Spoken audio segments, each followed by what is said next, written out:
Thank you so much for taking your valuable time to join us today. I'm so excited to talk to you about achievement and hybrid learning with various strategies. It's a very passionate subject of mine. I'm a proud mother of two 20-year-old twins that are in college now. I've been in education since '88 as a teacher, as an administrator, and currently am full-time consultant and working with teachers and students in multiple places at multiple times. I have seen so many things happen since the COVID-19, and I will tell you that it's a chance that we have to take something that could have been very much a negative, and there have been a lot of negative strategy, negative strategies as well, negative situations and such with what's happened. But I think that our goal at this point could be to really take those things that were negative and kind of put them to the back and look at how we can make it positive so that we can try to get some learning strategy, strategic approaches, achievement, and the things that we can take and learn from it and carry forward so that when we're through with the pandemic, that we can look back and say, now look at the things that we're doing as educators that have made big differences. And, we're sticking with it. We're carrying some of these things over. And so that's really the goal, is to kind of say, how do we survive this now while we're going through the last part of it? And then what do we do going forward? So I have a passion for it because I see the need. I see so many amazing educators that have come through and done incredible things. They have absolutely had every challenge in the world and risen to the top with all of these issues. So when we look at what we really want to do now is say there are gaps. We did our best and did a great job, but there are some gaps that we need to work on to move it to growth. And so with the acronym GROWTH, we're looking at the first one being goal planning and reflective questioning. I am so passionate about this. I actually co-authored a book called RQ4U, Reflective Questioning for Growth Mindset. And in this book, the whole idea of taking goals and working towards those goals to get kids to own their actions and to do something about it, stop the victim mentality. A lot of the issues we're dealing with now, we had before the pandemic. They're showing up in a different way. So with this system, you've got 4 steps that kids need to, first of all, face it. So join me, if you will, and say, you face it. So the first step is to face the situation, identify it, what really happened. And second, kind of own it. You own it. It's not going to be somebody else's fault, parents' fault, another friend's fault, a teacher's fault. I need to own the situation as it is. And then set goals to address personal responsibility for it so I can change it, make it better, and make that mistake actually be something that can work for me if I learn from it and move forward. And then the third step is to fix it. So you can't just talk about it, realize, hey, I need to set a goal. I need to do it. I need to plan something. I need to execute it. The problem with this can be we have a lot of hesitancy with taking initiation and follow-up. So what are some strategies for that? That's something I can help you with if I get to see you again in a virtual world or one day in person. AEI, all of these wonderful Avengers, we can come to you. AEI will set that up, and all of these ideas can be taken to a much more extensive level. So getting kids to fix it and that plan to put in place, and then initiating and following it up. And the last one is to make a big check. You check it. So getting them to self-assess and celebrate it. Start again. What's next? So you'll see a target goal on the right-hand side of the screen. That is one example of one of the goals that setting forms that can be used. There are plenty of others, but this is just one example. When the thing I want to point out on that one is the evidence. What's it going to look like when I reach my goal? What are my steps to get there? Practicality, it can be utilized with all of these goals, can be utilized with whole class if you had one thing to work on to teach the process, or individual, taking the 2 to 3 to 4 minutes to talk about something that you might have at the beginning, end of class, advisory, class meetings, a lot of ways to make that happen. But this is a book, you can get it on Amazon, and it really does have a lot of great ways to deal with 4 different categories: for the procrastinator, the distracted, I've got to do social, whatever comes my way, the kid that doesn't plan ahead. Those are all situations, they don't take care of themselves, not getting enough sleep, not eating right.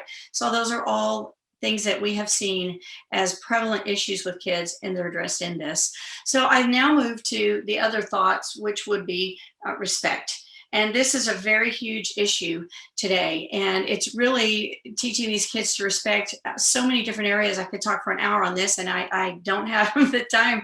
That's a whole topic by itself. How do we communicate in a way that is received well with other people, and that I know how you hear, and you know, learn that, right? So how can you maybe be a problem preventer as well as solver when you're working with a partner or in a group? And how do other people communicate? Cultural differences, economic differences, how to respect those differences and then maintain what's significant to you.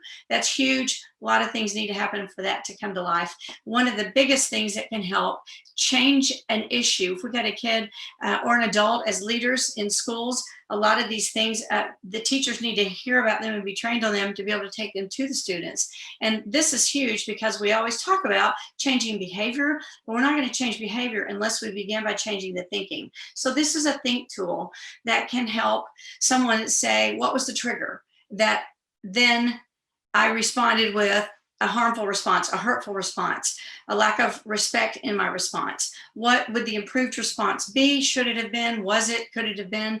And then the last two, this is where we really can make change, because if I have negative thoughts that come into my head and I respond with reactions that are not like I want them to be, you know, they're harmful or they're hurtful, or maybe it's inside, like I'm internal processing that, and it's not even that I'm harming someone else, but I'm not respecting myself, and I have harmful negative thoughts when something triggers me. This kind of a thought process by this tool can help whomever is dealing with these issues by thinking of what was my negative thought, and then I need to face the fact that it was a thought. You don't tell yourself a lie. The reality is I'm thinking, this is really hard. And then if you follow that, this is really hard and I can't do it because I'm not very smart.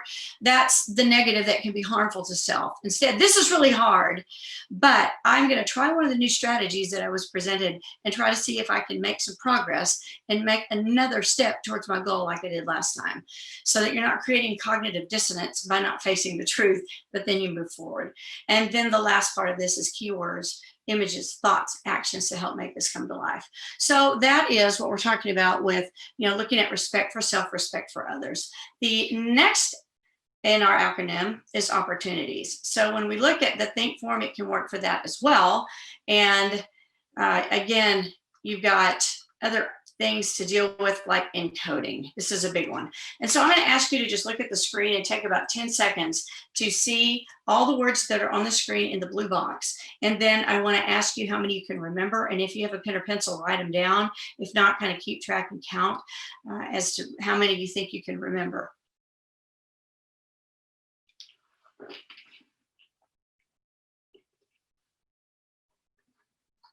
All right, now look and see how many that you could remember in that short experience. And this is just a random list. It is not really encoded in any way like you see now on the screen. I'm going to ask you to look at this grouping, at the 4 groupings, and I want you to notice that you've got different colors, different groups of words that have some reason to be together.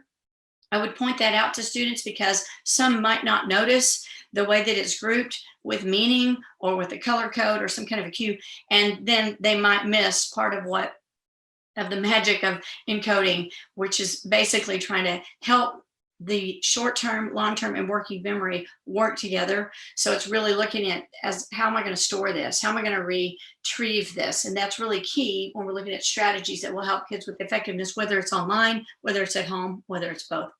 So look at this, and I'm going to ask you to see how many you can remember and write those down in about 10 seconds.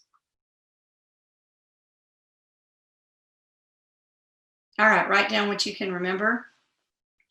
And I can guarantee if you follow this and did what we just said, you will have more on this second round.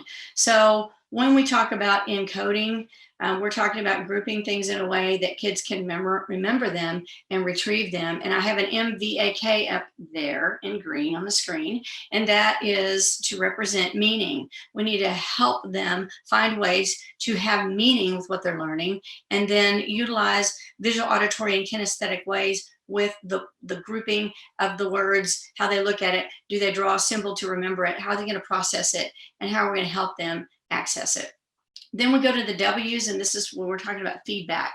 So we want to have kids, when we plan a lesson and when we think about what we're going to do for a kid to learn whatever it is we're trying to teach them, and this is adults as well. Feedback is a huge factor in not having as much to have to remediate and having success. They're encouraged, and when they know what they need to fix, and fix it as soon as they can from when the lesson occurs. So when I'm planning a lesson as a teacher, you want to sit there, you want to think, who am I talking to when I teach this lesson? What do they already know? Where are they as we're going through the lesson? Where were they when we started? Where are we headed? Where did we arrive? You know, what do we need to do next? So think of your W's when you're planning a lesson, and as you check for feedback as you go through the lesson and plan your transition into your next lesson. Then we talk about tech tool. Now I put tech tool here because when we talk about strategies, I want you to look on the screen and see, we could do strategies for a week. Any of these things we could do for multiple days, because there's just so much that we can do with students in the realm of strategies that work. And the thing with tech tool that I want to point out, the biggest idea to think of is, if the strategy is effective for learning, then that's a great one to use with technology. You don't want to find yourself caught up with having to feel like I have to use this and that and this and that type of platforms or software. Whatever the district or the school is working to use, being in continuity with that is what we want to do. But outside of the organization within the school or the class or the team, department, it is a matter of using that technology with effective teaching strategies. And I find a lot of teachers that get more stressed about which piece of technology to use, when you don't have to use every piece to every extent that that piece can operate. What you want to do is use effective learning techniques and let the technology serve as your tool, and communicate effectively with technology like you do when you're not using technology. So a lot of things here when we talk about technology and hybrid models that we want to think about with critical thinking. You know, are we finding ways through online teaching to get kids to ask questions, to answer questions, to work in breakout rooms if that is what works, or to go for 5 or 10 minutes and work on something and come back, but providing a very dedicated avenue for questions to be asked, to be answered, especially in asynchronous settings. This is critical. So we're talking about tech tool. It's the idea of providing the support for the students at home. And at this point, I'm going to make a point that hits all of the letters in with growth, and that is flexibility. We needed to be flexible before. We need to be flexible with our flexibility now. When you're dealing with online, synchronous and asynchronous, we've got issues with technology at home. A lot of schools have done a lot of things to help with that, but that problem is not entirely alleviated. And so having some flexibility with when things are due, how they can accomplish that, being able to redo something. Redos are essential. If you've got a student that wants to redo some work to do a better job with it, it shouldn't just be when they're failing. That's what a lot of systems will say. If you're failing, you can redo it. Okay, well, if a kid's made a grade that's not all the way to where they've learned everything and they want to redo it, that's a great thing. We want to celebrate that. So flexibility with students working, thinking of the outcome in the end with where we want to be, and that is that they master this material. So I love the idea of kids being excited about improving their work and being accountable for the process of getting that work accomplished. So that brings us to habits. So when we talk about habits, this again is a very, very deep subject that could be addressed for a long time period, because look how extensive it is. The health.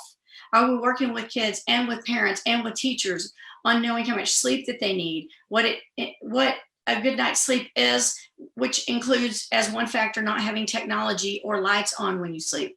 Are we working with teachers, parents, and students on effective asynchronous and synchronous habits? Because we're thinking about our small and our big habits, right? So, you know, what are those habits? When you're coming to a synchronous meeting, have you already gone to the restroom? Did you get there 5 minutes early? Do you have your snack ready?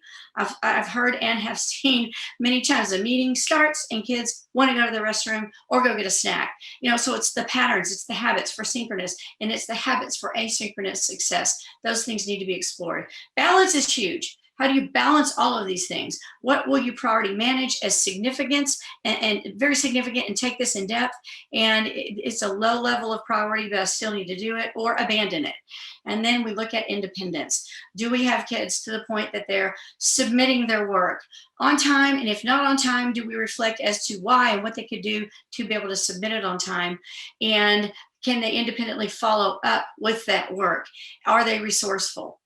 It goes on and on, but the independence is huge. And that's one of the things that I have seen some improvement with a lot of students when, with the hybrid models, they have been taught properly how to work at home. So for those that are succeeding, they have a decent balance, I would imagine, the ones I've seen have, and they also have great habits for asynchronous and synchronous working. You know, whether they're with someone or not with someone, they've got a quiet place. I've got earphones if the home is loud, etc. So we look at independence, we look at thoughts and how to really control our thoughts, because if we want to change our habits, it starts with our thoughts. And then social. Social stands for communication, verbal, nonverbal, and social media, and looking at control of social media and all of the social media temptations they will have when they are working at home online. So many things need to be approached strategically for students to be able to succeed like we want them to in a hybrid model. And so with that, I'm going to bring this to a close, because today's objective was to give you a few immediate takeaways and largely to look at the components to bring to life in your setting, whether you're an administrator or teacher, to really help bring the effectiveness and the achievement strategically in hybrid models.